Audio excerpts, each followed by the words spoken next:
The committee will come to order without objection. The chair is authorized to declare a recess of the committee at any time.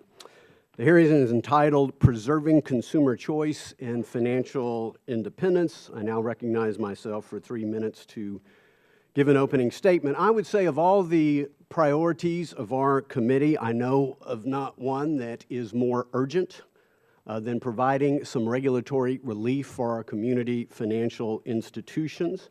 It is not an exaggeration to say that they are literally withering on the vine. We are losing more than one a day, and they are not perishing of natural causes. The sheer weight, volume, cost, complexity, and uncertainty of federal regulation is a burden that is killing them off.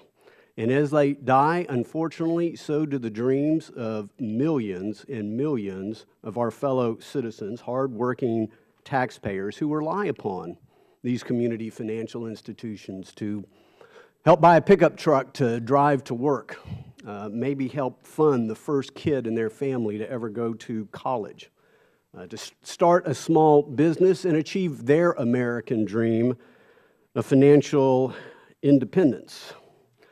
It's not an exaggeration to say that every single week we hear from another financial institution that's having trouble meeting the needs of their customers.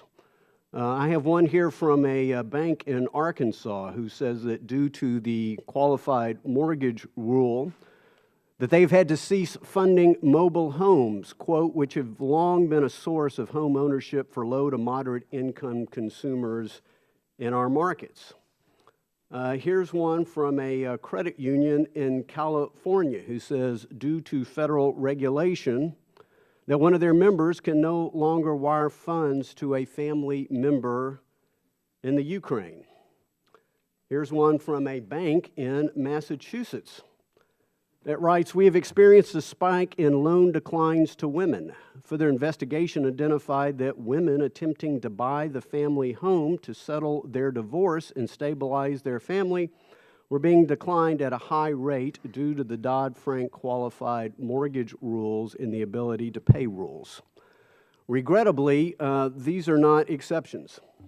We hear from these banks and credit unions every day, and we understand how federal regulation can adversely impact low and moderate income Americans.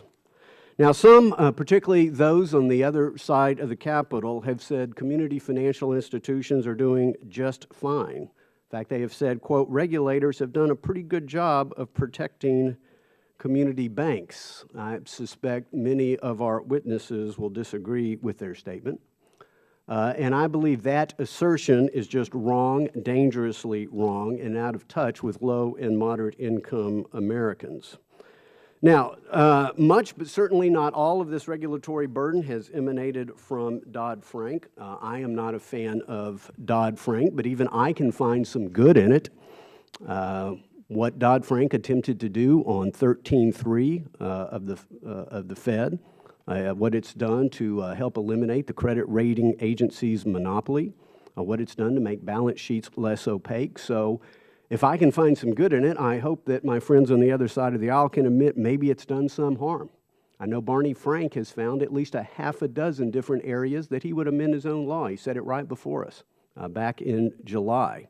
And so I would ask all my Democrat colleagues to have an open mind as we enter into this, and I invite all members to engage in the bipartisan effort of regulatory relief for our community financial institutions. Find some common ground.